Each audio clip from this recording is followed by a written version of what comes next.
जय हिंद दोस्तों, जय हिंद बच्चों। ज्योग्राफी के अंदर वो भी इंडिया ज्योग्राफी में अपना चैप्टर चल रहा है तीसरा, और जिसका नाम है भू संसाधन तथा कृषि। अब तक इसके दो पार्ट के अंदर हमने बहुत सारी चीजें हैं वो अच्छे से जान ली है। आज हम एग्रीकल्चर पार्ट को ही आगे बढ़ाएंगे और आज की इस क्लास के अंदर हम प्रमुख खाद्यान्न फसलों के बारे में बात करेंगे। जैसे कि हम सब जानते हैं भी भारत एक कृषि प्रधान देश है।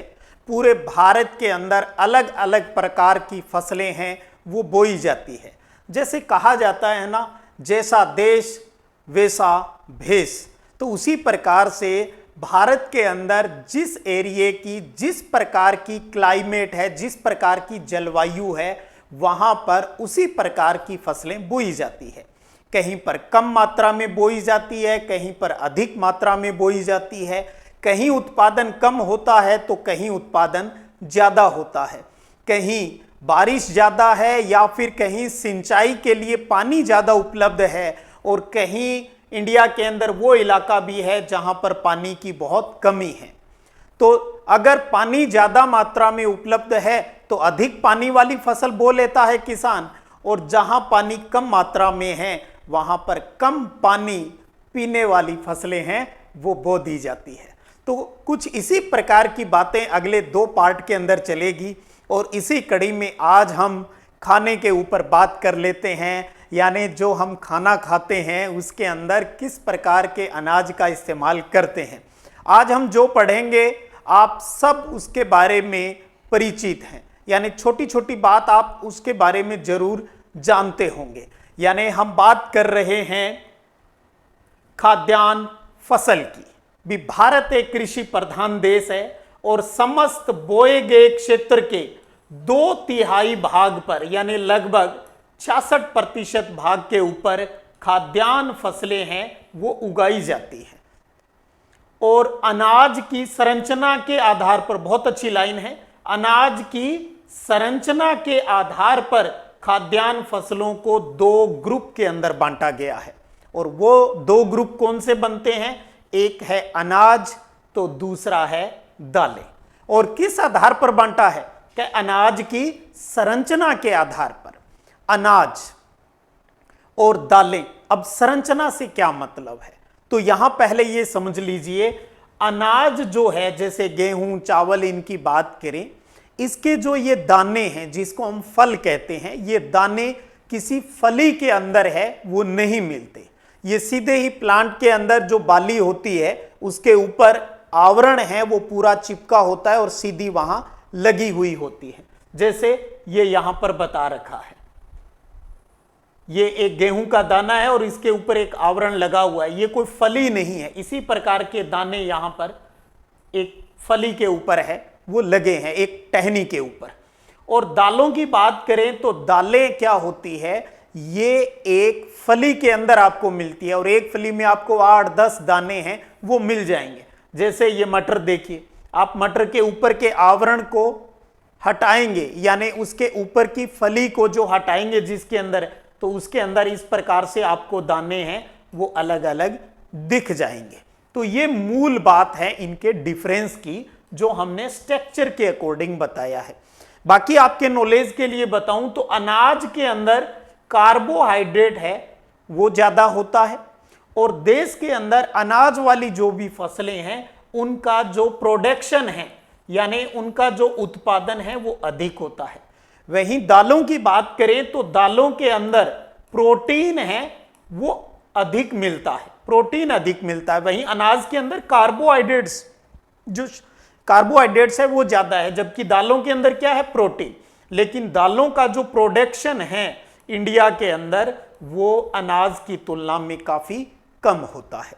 तो अब हमें क्या करना है, खाद्यान्न फसलों के अंदर अब एक एक करके इनके बारे में जानना है। इस कड़ी में सबसे पहले बात करेंगे अनाज वाली फसलों की। भी इसके अंदर जो भी फसलें हैं एक एक करके उनको समझना है। पहले अनाज के प्रोडक्शन और एरियाज के ऊपर थोड़ी सी बात कर लें। भी भारत के अंदर कुल बोए गए क्षेत्र के लगभग 54% भाग के ऊपर अनाज बोया जाता है। एक बात तो ये है। एक चीज और बता दूं, हम आगे की लाइनें पढ़ें और समझें उससे पहले भी यहां आप जो काफी सारी फसलें पढ़ेंगे, उससे आपको एक तो ये नहीं घबराना है भी बहुत सारी फसलें हैं, क्योंकि हम कुछ कुछ जानते हैं इनके बारे में, और काफी जो बातें इनके बारे में जानेंगे उसके लिए ये आपके लिए जरूरी नहीं है भी वो सभी बातें आपको याद हो या याद रखनी है। जो मेन बात याद रह जाए वो ठीक है, और लास्ट में जब इनका कंपैरिजन करते हैं भी इस फसल में क्या होता है, इसमें क्या होता है, इसमें क्या है, इसका स्थान कौन सा है, इसका कौन सा है, इसका कौन सा है, तो दो दो चार चार बातें आपको विशेषतः ध्यान रखनी है। फिर हम जब अभ्यास करते जाते हैं तो आपको पता भी नहीं चल पाएगा, अरे इतनी सारी चीजें इसके अंदर कहां से आ गई। यही तो चमत्कार, मिराकल्स है, वो आगे जाकर होने वाला है। तो अनाज की बात कर रहे हैं, अनाज वाली जितनी भी फसलें हैं, जो टोटल एरिया इंडिया के अंदर बोया जाता है उसके अंदर 54% भाग पर अनाज ही बोया जाता है, और पूरे विश्व का लगभग 11% अनाज इंडिया के अंदर उत्पन्न होता है। इस 11% के आधार पर बात करें तो अमेरिका और चीन के बाद भारत का तीसरा स्थान आता है। 11% अनाज का प्रोडक्शन होता है, और इसके आधार पर पूरी दुनिया में पहला स्थान अमेरिका का, दूसरा चीन का, और भारत का अनाज उत्पादन में कौन सा स्थान है जी? तीसरा है। और भारत में विभिन्न प्रकार के अनाज हैं, वो बोए जाते हैं, उनका उत्पादन लिया जाता है, जिन्हें दो भागों में हम बांट सकते हैं। एक है उत्तम प्रकार का अनाज, जिसमें हम चावल और गेहूं के बारे में पढ़ेंगे, और दूसरा आता है मोटे अनाज, और मोटे अनाज के अंदर जवार, बाजरा, मक्का, रागी, इनके बारे में हम जानेंगे। तो पहले हमने पढ़ा खाद्यान्न फसलें, उसको हमने बांट दिया दो भागों में, एक अनाज तो दूसरा दालें। फिर कहा जी चलो अनाज पढ़ते हैं, तो फिर पता चला भैया अनाज के अंदर भी तो दो प्रकार की बातें आ गई। एक हमारा मुख्य जो मेन, जिसको हमने उत्तम अनाज कहा क्योंकि ज्यादा खाते हैं, चावल और गेहूं, प्रोडक्शन भी ज्यादा होता है, और दूसरा हमने कहा मोटा जो अनाज है, इंग्लिश में जिसे मिलेट कहा जाता है। ये जो मोटा अनाज, वैसे इसके दाने जो फल हैं वो मोटे नहीं होते, लेकिन एक पूरी जो इसका सिट्टा जो हिस्सा होता है उसके अंदर बहुत सारे छोटे छोटे दाने मिलते हैं। तो छोटे छोटे दाने बहुत ज्यादा मात्रा में इसके अंदर मिलते हैं, और उसी के आधार पर इसको मोटा अनाज कहा जाता है। तो अब हम उत्तम अनाज पहले पढ़ेंगे और उसके बाद पढ़ेंगे मोटा अनाज, फिर कहीं जाकर पढ़ेंगे किसके बारे में, आगे दालों के बारे में जानेंगे भी। चलिए साहब, मोटे अनाज में मोटा राम आ गया अपना चावल। सबसे पहले चावल पढ़ रहे हैं। सबसे पहले हमने फसलों के अंदर, खाद्यान्न फसलों में, अनाज के अंदर क्या पढ़ा? चावल। तो एक बात समझ लेना, भारत के अंदर सबसे ज्यादा खाया जाने वाला जो अनाज है वो यही है, राइस, चावल। तो भारत की अधिकतर जनसंख्या का प्रमुख भोजन क्या है जी? राइस है, चावल है। इसका मतलब प्रोडक्शन खूब होता है, और ये एक उष्ण आर्द्र कटिबंधीय फसल है। उष्ण आर्द्र कटिबंधीय यानी उष्ण कटिबंधीय है वो क्षेत्र जहां पर नमी मिलती है, यानी चावल की फसल के लिए पानी ज्यादा चाहिए होता है। तो गर्म इलाका लेकिन पानी ज्यादा मात्रा में हो, इसलिए हमने कहा उष्ण और आर्द्र कटिबंध एरिया में, जलवायु क्षेत्र में ये मिलता है। और इसकी 3000 से भी अधिक किस्में मिलती है, वेराइटियां, यानी बहुत प्रकार की वेराइटियां, छोटे चावल, बड़े चावल, मूंगफल चावल, वानस्पतिक जो चावल है उनकी बात, बहुत प्रकार की वेराइटियां मिलती है जो विभिन्न कृषि जलवायु प्रदेशों में उगाई जाती है। जैसे जहां की जलवायु है वहां पर उसी प्रकार की जो वेराइटी है वो बोई जाती है। इसकी कृषि समुद्र तल से 2000 मीटर तक की ऊंचाई वाला जो एरिया है वहां पर इसका उत्पादन होता है, बोया जाता है। इसमें आता है अपना उत्तरी पूर्वी भारत का जो आर्द्र भाग है, वहां से लेकर उत्तर पश्चिमी भारत के शुष्क परंतु सिंचित क्षेत्र जो पंजाब, हरियाणा, पश्चिमी उत्तर प्रदेश और उत्तरी राजस्थान में इसे सफलतापूर्वक बोया जाता है। अब इसको याद नहीं रखना है, हम ये देखते हैं भी ये किस इलाके में ज्यादा हो रहा है। तो आप नक्शे पर देखिए, आपको यहां पर ये डार्क दिखाई दे रहे होंगे, यहां पर ये जो इलाका है आप देखेंगे ज्यादा डार्क दिखाई दे रहा है। इसका मतलब ये वो एरिया है इंडिया का जहां पर प्रोडक्शन इसका ज्यादा है। तो इसके अंदर हम बात करेंगे तो ये उत्तरी पूर्वी इलाका आ गया, और क्योंकि आपको पता है ये हिमालयी क्षेत्र है यहां ऊपर वाला, तो इसलिए हमने ये कह दिया 2000 मीटर ऊंचा वाला जो इलाका है उत्तरी पूर्वी भारत का, जो आर्द्र इलाका है जहां पर बारिश ज्यादा होती है, वहां पर इसकी पैदावार होती है। वहीं ये जो इधर वाला इलाका है, ये पश्चिमी उत्तर प्रदेश हो गया, ये हरियाणा हो गया, ये पंजाब हो गया, और ये ऊपर वाला उत्तरी राजस्थान, जिसके अंदर हम हनुमानगढ़ और गंगानगर डिस्ट्रिक्ट की बात करते हैं। मैं मेरे गांव की बात करूं, हनुमानगढ़ डिस्ट्रिक्ट के अंदर है, तो मेरे गांव में चावल का प्रोडक्शन होता है। तो इसका मतलब जहां पर यहां ये वो इलाका है जहां पर ज्यादा मात्रा में हो रहा है, ये वो इलाका है इधर, और ये वाला जो इलाका जहां पर कुछ कम मात्रा में होता है लेकिन अच्छा खासा होता है। इसका मतलब इन इलाकों के अंदर सिंचाई की सुविधा है, नहर और कुओं का पानी है वो सिंचाई के लिए मिल जाता है। तो अच्छे से दिमाग में सेट कर ले, मैं वापिस इस पर पूरे पर घेरा लगा के रेड कलर से बता रहा हूं भी ये वो इलाका है इंडिया में जहां पर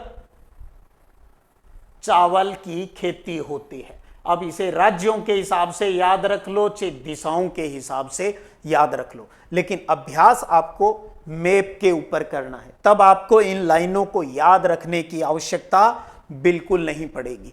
तो चावल के लिए पानी चाहिए, जहां ज्यादा पानी है वहां होगा यानी बारिश का पानी, और जहां पर सिंचाई के लिए पानी है नहरों के द्वारा या कुओं के द्वारा, वहां पर भी आपको चावल का प्रोडक्शन मिल जाएगा। अब यहां पर हम अपने सिलेबस के अकॉर्डिंग चीजें समझ रहे हैं, यहां हम उसके जो मिट्टी टेम्परेचर कितना है उसकी बात नहीं कर रहे। आपको पहले ही एक चीज क्लियर कर लें भी कोई फसल कहां होती है जहां उसके लिए अनुकूल जलवायु मिलती है, अनुकूल मिट्टी मिलती है, अनुकूल टेम्परेचर मिलता है, वहां पर उसी के अनुसार फसल बोई जाती है। तो ये तो हो गई पहले बेसिक जानकारी। अब इसी चीज को आगे बढ़ाएं, दक्षिणी राज्यों की बात करें। ये दक्षिणी राज्य हो गए, यहां पर समुद्र तट का ये इलाका और इधर वाला जो ये इलाका, और पश्चिम बंगाल में जलवायु अनुकूलता के कारण ये पश्चिम बंगाल वाला इलाका हो गया। पश्चिम बंगाल के अंदर चावल की 2 या 3 फसलें बोई जाती है। तो दक्षिणी भारत के अंदर जिस इलाके में ये चावल की खेती होती है, या फिर विशेषकर पश्चिम बंगाल और आसाम वाला ये जो इलाका है, यहां पर एक साल के अंदर 2 या फिर 3 फसल है वो चावल की ही ली जाती है। इसका मतलब पूरे साल भर यहां पर चावल प्रोडक्शन के लिए अनुकूल जलवायु मिल जाती है। और पश्चिम बंगाल, कई बार प्रश्न पूछा है, पश्चिम बंगाल के किसान चावल की 3 फसलें लेते हैं और उन तीनों का उस क्षेत्र में नाम भी है। एक को कहा जाता है ओस, एक अमन और एक बोरो। जैसे खरीफ, रबी और जायद की फसल की बात है, उसी प्रकार से चावल वाली खेती को पश्चिम बंगाल में एक साल में तीनों बार, तीनों ही ऋतुओं में लिया जाता है, जिन्हें ओस, अमन और बोरो कहा जाता है। तो ओस, अमन और बोरो क्या है? ये चावल की 3 फसलें हैं, और ये किस एरिया से संबंधित है? मुख्यतः पश्चिम बंगाल वाला जो इलाका है जहां पर पानी की अच्छी व्यवस्था है, वहां से संबंधित है। हिमालय और देश के उत्तर पश्चिमी भागों में ये ऊपर वाला, ये जो अपना ये यहां वाला जो इलाका है, ये दक्षिणी पश्चिमी मानसून ऋतु में ये खरीफ की फसल है। जैसे अब जो टाइम चल रहा है वो कौन सी फसल का है? खरीफ की फसल का है। तो ये चावल किस फसल के अंदर आता है? खरीफ की फसल का है। और मानसून जब आता है, बारिश आने वाली होती है, तब इसको बोया जाता है ताकि पानी की समस्या नहीं आए। आप देखेंगे घूम फिर के एक ही प्रकार की बात चल रही है। मैंने आपकी सिलेबस की सारी चीजों को यहां ऐड करने की कोशिश की है, ताकि आप जब उनको पढ़ेंगे तो आपको पता चलेगा यार मूल बात तो इस मैप के ऊपर ही खत्म हो जाती है, कोई लंबी चौड़ी कहानी नहीं है। अब बात करें उत्पादन और वितरण कितना होता है क्या? भारत विश्व का 22.07% चावल उत्पादन करता है। तो विश्व का कितना प्रतिशत चावल भारत के अंदर होता है? लगभग 22% हो गया। और चावल उत्पादन के अंदर भारत का विश्व में दूसरा स्थान है। ध्यान दीजिए, अनाज वाले में हमने क्या कहा? टोटल सभी प्रकार के अनाजों में तीसरा स्थान है, लेकिन चावल के उत्पादन में हमारा दूसरा स्थान है भाई, दूसरा। और पहला किसका है? पहला चीन का है। जबकि अनाज में हमने कहा पहला अमेरिका का, दूसरा चीन का और इंडिया का तीसरा है। और उसी अनाज के अंदर एक फसल चावल में हमने कह दिया भैया इसमें हमारा 2 नंबर है, 2 नंबर का। पहला किसका है? चीन। चीन के अंदर इसका प्रोडक्शन ज्यादा होता है। कि पूरी दुनिया का आपके यहां कितना होता है जी? 22% हमारे यहां पर होता है। और देश के कुल बोए गए क्षेत्र के 1/4 भाग पर चावल बोया जाता है। तो लगभग 25% पर बोया जाता है और 22% वहां पर उत्पादन होता है। 2 शब्द है, कितने इलाके में बोया और कितना उस बोए गए इलाके से आपको फसल प्राप्त हुई। जो प्राप्त होता है उसको उत्पादन कहते हैं। तो देश के प्रमुख चावल उत्पादक राज्य कौन से हो गए फिर? एक तो हो गया अपना पश्चिम बंगाल, उत्तर प्रदेश और पंजाब। तो टॉप अगर चावल के 3 स्टेट आपसे पूछे तो पश्चिम बंगाल 1 नंबर, 2 नंबर पे उत्तर प्रदेश और 3 नंबर पे पंजाब है, जहां पर चावल का प्रोडक्शन सबसे ज्यादा होता है इंडिया के अंदर। चलिए जी, अब बात करें इसी प्रोडक्शन की जुड़ी हुई बातों को ही आगे लें। चावल की प्रति हेक्टेयर पैदावार, 1 हेक्टेयर में जो प्रोडक्शन की बात करें तो पंजाब, तमिलनाडु, हरियाणा, आंध्र प्रदेश, तेलंगाना, पश्चिम बंगाल और केरल राज्य का नाम आता है। और आप देखेंगे ये जो डार्क इलाका है लगभग हम उसी क्षेत्र की बात है वो कर रहे हैं। और इनमें से भी जो पहले 4 राज्य हैं कौन से? एक हो गया पंजाब, दूसरा हो गया तमिलनाडु, तीसरा बात करें पंजाब के पास हरियाणा और चौथा इधर तमिलनाडु के पास ये आंध्र प्रदेश। तो ये इलाका और ये इलाका, पंजाब, हरियाणा और तमिलनाडु और आंध्र प्रदेश, इन पहले 4 राज्यों में लगभग संपूर्ण चावल क्षेत्र सिंचित है। सिंचित है, यहां पर बारिश ज्यादा नहीं है बल्कि यहां पर सिंचाई की सुविधा ज्यादा उपलब्ध है। इसलिए इन 4 राज्यों के अंदर इन सिंचित क्षेत्रों में चावल प्रोडक्शन बहुत अच्छा होता है। वहीं अगर हम इस पंजाब और हरियाणा की बात करें, शुरू में यहां पर चावल का प्रोडक्शन नहीं होता था। वो तो हरित क्रांति आए और उसके बाद में ये हरित हो जाए, ये चमत्कार हुआ था। तो पंजाब और हरियाणा पारंपरिक रूप से चावल उत्पादक राज्य नहीं है। हरित क्रांति के दौरान हरियाणा, पंजाब के सिंचित क्षेत्रों में चावल की कृषि 1970 के आसपास प्रारंभ हुई थी। तो हरित क्रांति आपको पता है वो पंजाब, हरियाणा और पश्चिमी उत्तर प्रदेश के अंदर, आगे चलकर हम उस पूरी हरित क्रांति के बारे में भी जानेंगे। तो यहां पर चावल के उत्तम किस्म के बीज बोए गए थे और सिंचाई की सुविधा उपलब्ध करवाई गई थी। इसलिए पंजाब और हरियाणा जो सिंचित एरिया है यहां पर धीरे धीरे चावल का प्रोडक्शन बढ़ता ही गया। उत्तम किस्म के बीज, अधिक खाद और कीटनाशकों का प्रयोग और शुष्क जलवायु के कारण फसलों में रोग प्रतिरोधकता वाले जो कारक हैं यहां पर चावल की अधिक पैदावार के लिए उत्तरदायी है। एक चीज समझिए, यहां पर हम इस बात को एक प्रश्न के रूप में भी क्यों नहीं समझ सकते कि पंजाब और हरियाणा पारंपरिक रूप से चावल उत्पादक के क्षेत्र नहीं है, लेकिन फिर भी वहां पर चावल का उत्पादन अच्छा होता है। इसके क्या कारण हो सकते हैं? तो इसके कारण है, एक तो वहां सिंचित एरिया, सिंचाई के लिए पानी उपलब्ध है। दूसरी बात, वहां पर उन्नत किस्म के जो हाइब्रिड बीज है उनका इस्तेमाल, वहां पर फर्टिलाइजर का इस्तेमाल और पेस्टिसाइड का, कीटनाशकों का इस्तेमाल होता है। और साथ में ही शुष्क जलवायु है वहां की कुछ, इस वजह से उन फसलों को बीमारियां नहीं लगती है। इस वजह से इस पंजाब हरियाणा का चावल में प्रोडक्शन है वो बढ़ गया था। तो समझ गए, मोटा मोटा क्या बात आती है, चावल उत्पादन में इंडिया का दूसरा स्थान, पहला चीन का है। सबसे ज्यादा चावल उत्पादन हमने अभी पीछे वाली स्लाइड पर देखा, कौन सी है, पश्चिम बंगाल, उत्तर प्रदेश और पंजाब। जितने एरिया की हमने बात की उनमें से 3 ये वो क्षेत्र है जहां पर सबसे ज्यादा चावल का उत्पादन होता है। तो उम्मीद करता हूं साथ साथ में ही कई चीजें तो याद भी हो रही होगी, इसलिए मैं कई चीजें थोड़ी रिपीट भी कर रहा हूं ताकि बच्चों के अच्छे से दिमाग में सेट हो जाए। चलिए साहब, चावल खा लिए। अब कई बार क्या होता है, जैसे हमारे इलाके में क्या ज्यादा गेहूं खाया जाता है, तो कभी घर पर चावल बन भी जाता है ना, तो फिर भी ये रहती है यार रोटी तो खाई नहीं, वो अब गेहूं की बनाई। तो वो जैसा इलाका, अब आप बिहार के अंदर पश्चिम बंगाल में जाओगे तो वहां पर उनका मुख्य भोजन क्या है, चावल है। तो अलग अलग इलाके का अपना अपना तरीका है। तो अब हम अनाज के अंदर दूसरी फसल की बात करें तो वो है गेहूं। तो भारत में चावल के पश्चात गेहूं दूसरा प्रमुख अनाज है। भारत विश्व का 12.8% गेहूं उत्पादन करता है, 12.8% पूरे विश्व का। और यह शीतोष्ण कटिबंधीय फसल है, अर्थात ये रबी की ऋतु में बोई जाती है, रबी के टाइम।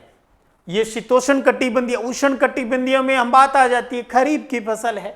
जब हम शीतोष्ण या उपोष्ण, शीतोष्ण या उपोष्ण एक ही बात है, तो उसे रबी ऋतु से जोड़ दिया जाता है। इस फसल का 85% जो एरिया है वो भारत के उत्तरी मध्य भाग तक केंद्रित है। उत्तरी मध्य जो भाग है वहां पर ज्यादा प्रोडक्शन होता है। और रबी की फसल होने के कारण यह सिंचाई की सुविधा वाले क्षेत्रों में उगाया जाता है, क्योंकि रबी की फसल तो मुख्यतः सिंचाई पर ही डिपेंड करती है, बारिश तो उस टाइम कोई ज्यादा होती नहीं, तो सिंचाई की सुविधा वाले इलाकों के अंदर इस प्रकार की फसल बोई जाती है। लेकिन हिमालय के जो ऊंचे भाग हैं, जो कि 2700 मीटर से ऊंचे वाला जो इलाका है, और मध्य प्रदेश के मालवा के पठारी जो क्षेत्र है, वो वर्षा पर निर्भर फसल भी है। तो ये वो इलाका है हिमालय क्षेत्र के अंदर या मालवा वाला जो क्षेत्र है, वहां पर क्योंकि बारिश अच्छी होती है इसलिए वहां पर ये फसल है वो बोई जाती है। चलिए अब बात करें वही उत्पादन और वितरण की, जैसा हमने चावल में पढ़ा। देश के कुल बोए गए क्षेत्र का लगभग 14% भाग पर, चावल में हमने कितना पढ़ा था, लगभग 22% यानी 22.07, तो लगभग 22 याद रख लें। और गेहूं का प्रोडक्शन कितना हो रहा है, यहां 14% पर गेहूं की खेती होती है। और यहां पर प्रमुख राज्यों की बात करें तो उत्तर प्रदेश, मध्य प्रदेश, पंजाब, हरियाणा और राजस्थान का नाम आता है। चावल में हमने क्या कहा, हमने कहा उत्तर प्रदेश आ गया, वहां पर पश्चिम बंगाल आ गया, और बिहार की हमने वहां की बातें हैं वो की थी। यहां पर उत्तर प्रदेश हो गया, उत्तर प्रदेश हो गया आपका, ये यहां पर एमपी हो गया, ये यहां पर पंजाब हो गया, हरियाणा हो गया, और ऊपर वाला राजस्थान वाला इलाका हो गया। तो यहां पर गेहूं का प्रोडक्शन ज्यादा होता है। गौर करना, जब आप खाली मैप के ऊपर इसका एरिया थोड़ा सा करेंगे ना, तो आप देखेंगे भी हमने इस प्रकार का एक डायग्राम मतलब एरिया रेखांकित किया था। ये रेड वाला मैंने यहां बना दिया, ये वो इलाका का जहां पर चावल ज्यादा था। और इसमें भी आपने देखा भी इस इलाके में चावल ज्यादा और इधर वाले में थोड़ा कम था। अब गेहूं वाले में क्या हो रहा है, तो जिधर चावल कम है तो वहीं पर अब गेहूं ज्यादा है। ये वो इलाका है जहां पर गेहूं का उत्पादन ज्यादा है, पंजाब, हरियाणा, राजस्थान, उत्तर प्रदेश और मध्य प्रदेश। और इधर वाला जो दक्षिणी राजस्थान हो गया, कुछ गुजरात का इलाका हो गया, इधर ये बीच में यूपी वाला इलाका हो गया, यहां पर भी गेहूं का उत्पादन होता है, लेकिन इस एरिया की तुलना में कम होता है। तो कुल मिलाकर जो पानी के तट, जो समुद्र तट वाला इलाका है वहां चावल हो रहा है, जहां बारिश ज्यादा हो रही है वहां चावल हो रहा है, जहां सिंचाई हो रही है वहां चावल हो रहा है। इसके अलावा जो जहां बारिश कम है, सिंचाई वाला एरिया है, तो वहां पर केवल गेहूं का जो प्रोडक्शन है वो ज्यादा लिया जाता है। तो समझ गए, ये इलाका है जहां पर गेहूं की फसल होती है, और ये रेड वाला वो है जहां पर चावल ज्यादा होता है। तो थोड़ा सा कंपैरिजन कर लीजिएगा। और पंजाब और हरियाणा में गेहूं की उत्पादकता बहुत ज्यादा है, 4000 किलो प्रति हेक्टेयर लगभग 4 बीघा के अंदर 4000, ऐसे समझ ले 1 बीघा में 1000 किलो की बात होगी। जबकि उत्तर प्रदेश, राजस्थान और बिहार में प्रति हेक्टेयर पैदावार मध्यम स्तर की है। वहीं मध्य प्रदेश, हिमाचल प्रदेश और जम्मू कश्मीर में ये वर्षा पर आधारित है, इसलिए यहां पर उत्पादकता कम है। याद कीजिए एक लाइन लिखी थी कि हिमालय वाला ये जो यहां वाला जो इलाका है, जिसमें कौन सा आ गया अपना जम्मू कश्मीर आ गया, हिमाचल प्रदेश आ गया, इस इलाके के अंदर क्योंकि बारिश पर डिपेंड है इसलिए यहां पर उत्पादन कम होता है। ज्यादा कहां पर है? पंजाब, हरियाणा, उत्तर प्रदेश, राजस्थान और बिहार में प्रति हेक्टेयर उत्पादन मध्यम है और पंजाब और हरियाणा में ज्यादा है। तो ये चीज हो गई आपकी। अब बात करें भाई अगली, तो गेहूं समझ में आ गया, चावल समझ में आ गया। अब बात करें मोटे अनाज की। मोटे अनाज के अंदर हम बात करें भाई जवार की। मोटे अनाज, एक चीज और बताऊं मोटे अनाज से, वो ये भारत सरकार ने लगभग शायद दिसंबर 2021 की बात है, यूएनओ को ये कहा था भी आप मोटे अनाज के लिए कुछ अच्छा प्रयास कीजिए और क्यों न एक ईयर को, चाहे आप 22-23 किसी को एक बना दें भी, इंटरनेशनल ईयर ऑफ मिलेट्स बना दे, यानी मोटे अनाज का अंतरराष्ट्रीय वर्ष बना दे। तो यूएनओ ने भारत सरकार की ये बात मान ली।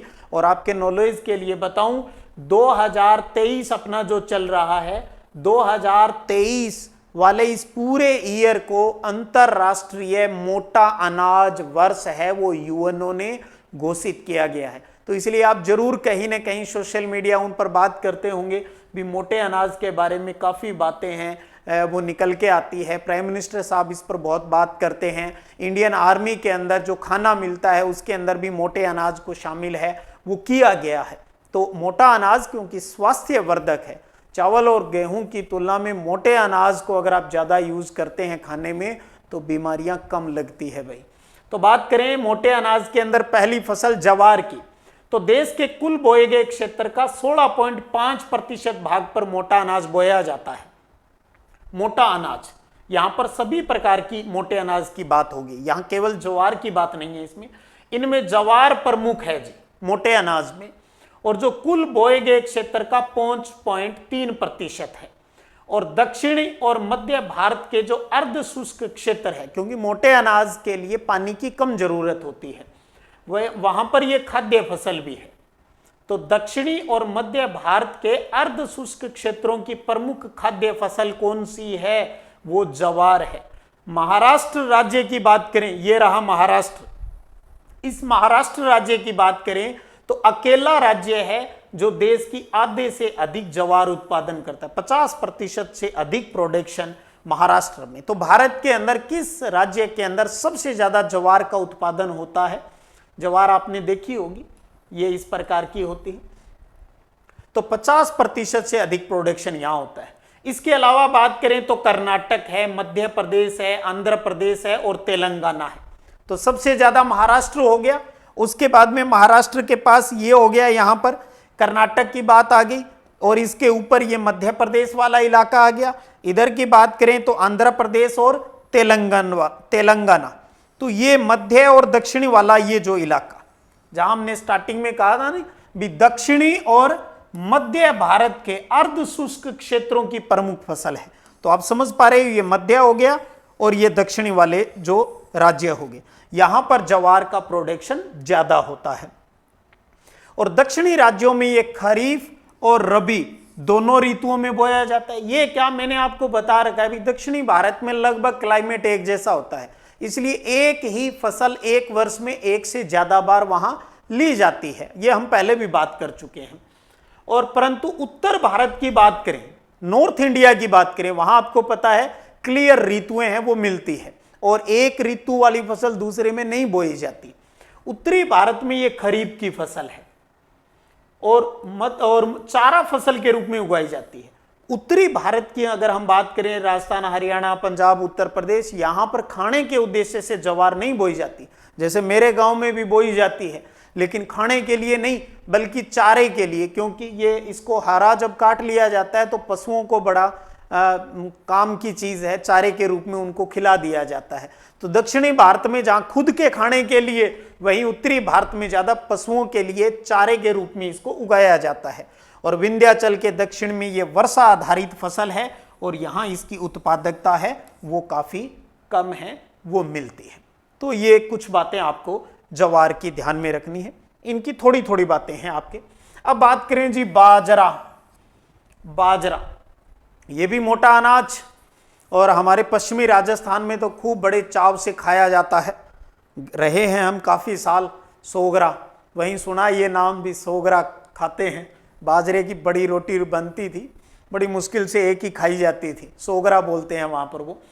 भारत के पश्चिम और उत्तर पश्चिम भागों के में गर्म और शुष्क जलवायु में बाजरा बोया जाता है, कम पानी की जरूरत होती है। ये एकल और मिश्र फसल के रूप में भी बोया जाता है, अकेले भी बो देते हैं, मिक्सअप करके भी बो देते हैं। जैसे वही मेरे इलाके की बात करूं तो बाजरा खाने के लिए कोई नहीं बोता, सारे के सारे पशुओं के चारे के लिए बोते हैं, जैसे ज्वार बोते हैं हमारे इलाके में। और यह फसल देश के कुल बोए गए क्षेत्र के 5.2% भाग पर बोई जाती है।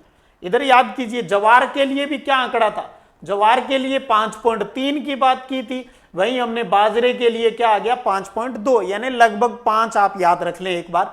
बाजरा उत्पादक प्रमुख राज्य कौन से हैं जी? महाराष्ट्र हो गया, वही आप देखें जहां ज्वार हो रहा है, महाराष्ट्र हो गया। महाराष्ट्र के पास इधर वाला इलाका भी आ गया, भी गुजरात आ गया। फिर इधर अब बात करें उत्तर प्रदेश आ गया, राजस्थान के अंदर होता है, और कुछ हरियाणा वाला जो रेगिस्तानी इलाका है, हरियाणा के अंदर भी कुछ इलाका है जहां पर पानी की समस्या है। तो ये जो इलाका है इस प्रकार से सी बन गया, सी यहां जो महाराष्ट्र से लेकर महाराष्ट्र, गुजरात, राजस्थान, हरियाणा और उत्तर प्रदेश, ये जो इलाका है यहां पर बाजरे का प्रोडक्शन है वो ज्यादा होता है। वर्षा निर्भर होने के कारण राजस्थान में इसका उत्पादन कम है, भी बारिश पानी तो चाहिए थोड़ा बहुत, विशेषकर पश्चिमी राजस्थान में ये ज्यादा बोया जाता है, लेकिन बारिश हो तो ठीक उत्पादन हो जाता है, वरना भैया अगले साल ही देखा जाता है। चलिए साहब अब एक और ले लेते हैं, मक्का। मक्का की बात करिए।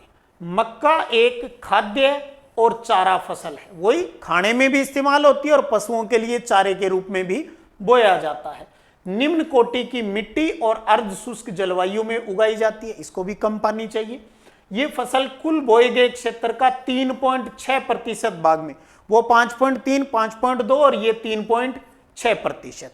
और मक्का की कृषि किसी विशेष क्षेत्र में केंद्रित नहीं है, कोई स्पेशल एरिया कोई बहुत ज्यादा नहीं है, अभी वहीं पर ये होगी। यह पूर्वी और उत्तर पूर्वी भारत को छोड़कर देश के सभी हिस्सों में बोई जाती है। पूर्वी और जो उत्तरी पूर्वी ये इलाका आप छोड़ दे, बाकी थोड़ी बहुत मात्रा में ये पूरे भारत के अंदर बोई जाती है। प्रमुख उत्पादक राज्यों की बात करें तो कर्नाटक, मध्य प्रदेश, बिहार, आंध्र प्रदेश, तेलंगाना, राजस्थान, उत्तर प्रदेश। देखें यहां पर नक्शे में, ये कर्नाटक हो गया जी, ये मध्य प्रदेश हो गया अपना, मध्य प्रदेश के पास इधर ये बिहार वाला इलाका हो गया, इधर बात करें ये आंध्र प्रदेश वाला इलाका हो गया, इसके पास ये तेलंगाना हो गया, ये यहाँ राजस्थान हो गया और उत्तर प्रदेश हो गया। तो आपको क्या समझ में आ रहा है, ये इलाका दक्षिणी भारत का और ये इलाका उत्तरी मध्य भारत का, जहां पर मक्का का प्रोडक्शन आपको ज्यादा मिल जाएगा। तो जब नक्शे पर इसको देखेंगे ना तो ये राज्य रुज्य जो इलाके हैं ना उत्पादन उत्पादन वाले, ये अपने आप याद हो जाते हैं, याद नहीं करना पड़ता। समस्या केवल उन बच्चों को आती है जो इंडिया का खाली मैप लेकर उस पर अभ्यास नहीं करते। इसलिए आपको कहूं ये सब कुछ इजीली याद हो जाएगा, मैं जिम्मेदारी लेता हूं। बस आपके पास आपको एक तो इंडिया के मैप पर राज्य भरने आने चाहिए, अच्छे से पता होना चाहिए कौन कहां पर है, और फिर जिस भी फसल को करो उसका नक्शा। होमवर्क वाली कॉपी करते हो या आपकी नोट्स की कॉपी है तो उसमें ये नक्शे हाथ से बना लो, सीधा खुद नहीं बनता तो खाली जो मैप है वो इंडिया के मिल जाते हैं, पॉलिटिकल मैप जो है।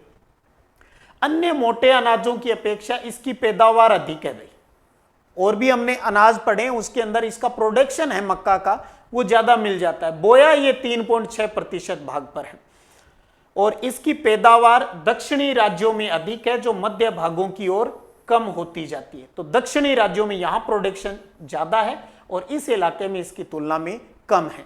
तो ज्वार पढ़ लिया, बाजरा पढ़ लिया, उसके अलावा मक्का, और इनके अलावा मक्का के ज्वार और बाजरा के अलावा अगर और किसी की बात करें तो उन बाकियों में इसका प्रोडक्शन है वो आपको ज्यादा मिलता है। तो लीजिए साहब, तो ये आज की क्लास में अपना क्या हो गया जी, अनाज वाली बातें हैं वो सारी अपनी यहां पर क्लियर हो जाती हैं। तो जैसे मैं बताऊं, एक थोड़ा सा चलते चलते अपने एक काम और कर लें यहां पर, और वो है जी एक प्रोडक्शन की लिस्ट और देख ले अपनी। विश्व कृषि उत्पादन में भारत का स्थान, इस बहाने थोड़ा सा रिवीजन भी हो जाएगा। भी चावल है, चावल के उत्पादन के अंदर इंडिया का कौन सा स्थान है जी, दूसरा स्थान है। वहीं गेहूं की बात करें तो गेहूं के प्रोडक्शन में भी कौन सा स्थान है विश्व के अंदर, दूसरा। चावल के अंदर भी दूसरा स्थान और गेहूं के अंदर भी। और कुल अनाज की बात करें तो कुल अनाज के अंदर इंडिया की पोजीशन कौन सी है, तीसरी है कुल अनाज के अंदर। वहीं आगे चलकर हम दाल की बात करेंगे, दाल कोई भी हो, सभी दालों के अंदर इंडिया का स्थान पहला है जी। तो कुल अनाज, गेहूं चावल इनकी बात करें तो कुल अनाज के प्रोडक्शन में इंडिया का तीसरा स्थान, चावल और गेहूं दोनों के अंदर ही दूसरा स्थान है। तीन बात हो गई। और दाल, दाल के अंदर की बात करें तो इंडिया फर्स्ट पोजीशन है दुनिया के अंदर, पहला स्थान है वो आपको इसका ही मिलता है जी। ये आपके बस थोड़ा सा अभ्यास के लिए टेबल है। अब वही खाद्यान्न फसलों के अंतर्गत हमने अभी पढ़ी, जिसमें हमने चावल देखा। चावल कहां ज्यादा होता है, पश्चिम बंगाल, उत्तर प्रदेश और पंजाब में ज्यादा होता है। गेहूं की बात करें तो उत्तर प्रदेश, मध्य प्रदेश और पंजाब में ज्यादा होता है। मक्का की बात करें तो कर्नाटक, मध्य प्रदेश और तेलंगाना में सबसे ज्यादा है। यानी ये टॉप 3 राज्यों की बात यहां पर कर रहा हूं। तो कुछ भी नहीं हो रहा ना, तो ये एक बार टॉप 3 याद कर लो भी। चावल पश्चिम बंगाल, उत्तर प्रदेश और पंजाब में, गेहूं उत्तर प्रदेश, मध्य प्रदेश और पंजाब में। नक्शे पर जरूर देखना है, देखोगे ना। मक्का कर्नाटक, मध्य प्रदेश और तेलंगाना में। और कुल मोटे अनाज की बात करें तो राजस्थान, कर्नाटक और मध्य प्रदेश के अंदर मिलता है। तो ये चीजें हमने अच्छे से समझ ली है। तो कुछ नहीं रहे दिमाग में तो इसको करना है और सर की बात भी माननी है। शायद कहते हैं कई बार अगर कह दिया जाता है ना तो बच्चों को बड़ा यूं लगता है यार सर ने कहा है, इतना तो कष्ट सर के लिए कर ही लेते हैं। तो कर लीजिएगा, मानचित्र के ऊपर जरूर अभ्यास कीजिएगा और अच्छे से खाद्यान्न के अंदर अनाज फसलों को तैयार करना है। और कई बार बड़ा प्रश्न आ जाता है तब हमें सभी फसलों के बारे में थोड़ा थोड़ा लिखना पड़ता है। एक आ जाए तो बहुत सारी बातें लिखनी होती है, कहीं ऐसा ही आ जाए बड़ा प्रश्न कि भारत की खाद्यान्न फसलों पर लेख लिखिए, लो जी लिखने वो प्रश्न बनाने वाले ने तो कमाल कर दिया। अब इसका मतलब हमें थोड़ा सबके बारे में लिखना है।